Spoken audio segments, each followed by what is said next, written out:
All right, we're switching gears now and turning to something new here on The Current, all about radio. So this right here is KROS Radio up in Clinton, but I'll get back to them in a moment. Every year, AM radio enthusiasts from around the world make the trip up to the Arctic Circle to see what broadcasts they can pick up. And this year, someone way up in the north of Finland heard this broadcast from Clinton, Iowa. It's pretty faint, but take a listen. This is KROS Radio, Clinton. FM 105.9. And KROSradio.com. It was really quiet. Did you hear that, though? It came through. And joining us now with a little clearer broadcast is Paul Dymkowski, Program Director for KROS. Paul, thank you so much for being here with us. Thank you, Shelby. It's a pleasure to be on your show. Well, tell me what's going on here. What is this AM radio tradition in the Arctic?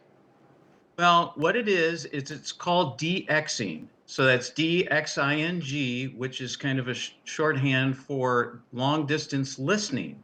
So what these folks do is they go up, like you said, north of Arctic Circle in Lapland, Finland, and they sit in cabins and they build huge antenna arrays out in the field.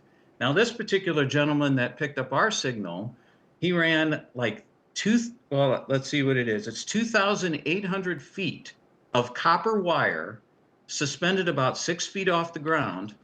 And then he was able to like direct it toward North America and then just ties it into a basic radio receiver and then listens to different channels. And on this particular night, it was December 17th at 10 p.m. on 1340 kilohertz, he happened to hear KROS and recorded that little sound that you just played for the listeners there. And they sent us an email and said, "Is this you?"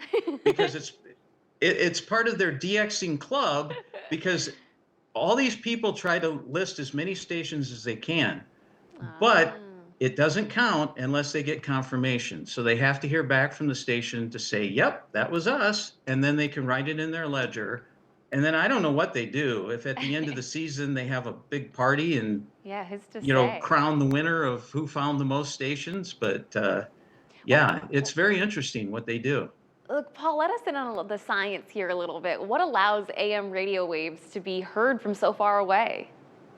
Well, basically, we have a 400-foot tower, and the signal irradiates off the tower, and it goes up and hits the stratosphere, and it just bounces along. And basically, for the people in Finland, it goes over the North Pole. So they're up approximately the other side of the Earth from us, and it just carries over, and they have the huge antenna that then catches the signal.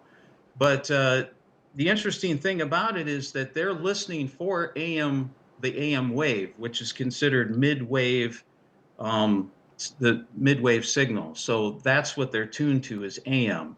But there are probably DXers that listen to FM. They try to pick up television signals, the whole array. But these particular folks are just concentrating on AM radio. And the interesting thing about it is we're on 1340 kilohertz, and there are roughly 200 radio stations in America that are on 1340 kilohertz.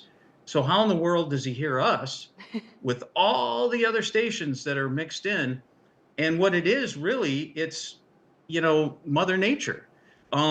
It could be, the sun is very active right now with solar flares, and you got the aurora borealis. Is that a factor? It could be.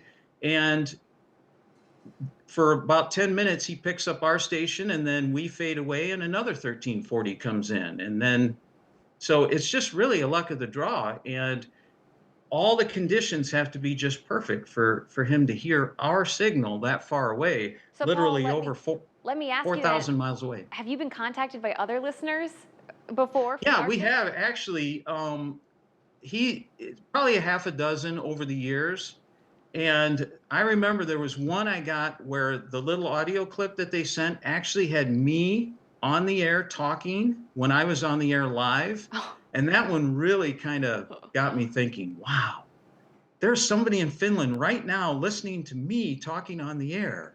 From Clinton, it's just Iowa. mind-boggling. That is mind-boggling. And Paul, we're so thankful that you could share your voice and your face right here in our show as well. Thank you so much for being here with us. Oh, absolutely. It's a great pleasure. Hey, if you guys at home want to share this story or check out some of Paul's work at KROS, we've got it all linked for you.